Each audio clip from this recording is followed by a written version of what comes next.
So here I'm performing elevator push-ups. The reason I prefer elevator push-ups as a way to teach beginners how to do a push-up is because it teaches the same movement pattern as a normal push-up, except that we're elevating it, which makes it easier.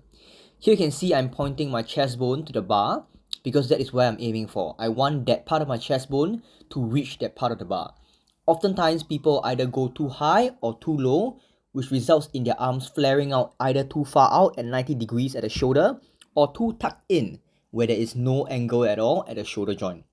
Here, my shoulder is at a roughly 45-degree angle, and I'm just thinking of bringing my chest bone or sternum towards the bar in a controlled manner. Now you can see here, I'm tucking my pelvis under. Basically, I want to have a neutral spine, right? Often I see excessive curvature at the low back where people are just accentuating that low back curve to bring that chest closer towards the bar. And as a result, it results in their push-up becoming more like a little downward dog kind of movement. We are going in this chest first, then my hips come down. However, when you see how I'm doing it, I'm moving in one movement the whole time.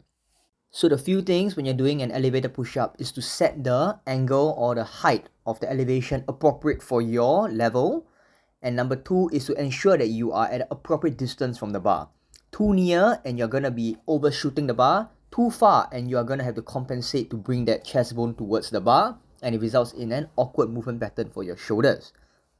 So to recap for the elevated push-ups, the main cue here that I will give is to number one, keep a neutral spine by tucking my pelvis under, ensuring that your butt is not pointing up or pointing down. It is in a neutral position, as you can see, where my entire spine and pelvis or bum is aligned. Number two, I'm aiming my chest bone or sternum towards the bar or towards the bench, whichever you're using, whether it's a barbell or a bench. Bring that sternum towards that area and do it in a controlled manner. You do not want to think of bringing your chest forward or your bum backwards. At the end of the day, the spine and bum should be aligned and moving together. Now here I'm performing a kneeling elevated bench push-up where you can see I'm tucking my pelvis under to keep my spine and bum aligned or neutral.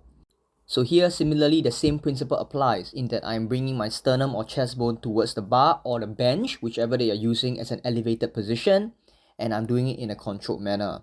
I'm having 45 degrees angle at my shoulder joint.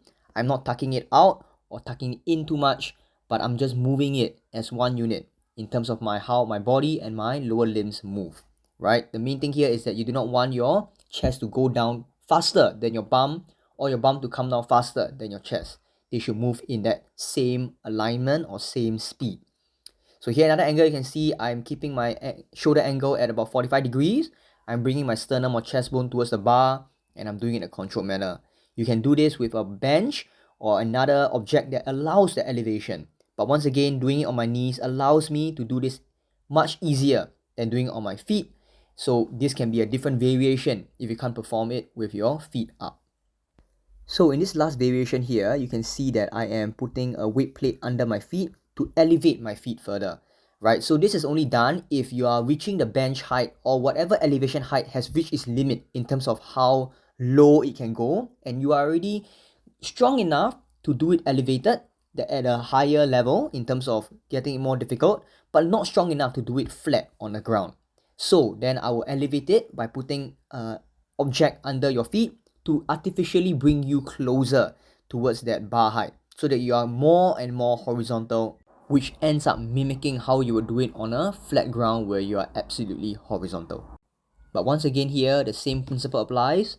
Shoulder joint at roughly 45 degree angle, not flaring out, not tucking in, bringing your sternum or chest bone towards that elevated object, whether it's a bench or a barbell or whatever they are using, and doing it in a controlled manner, ensuring that the spine and the bum, the whole body is moving as one unit down and then up.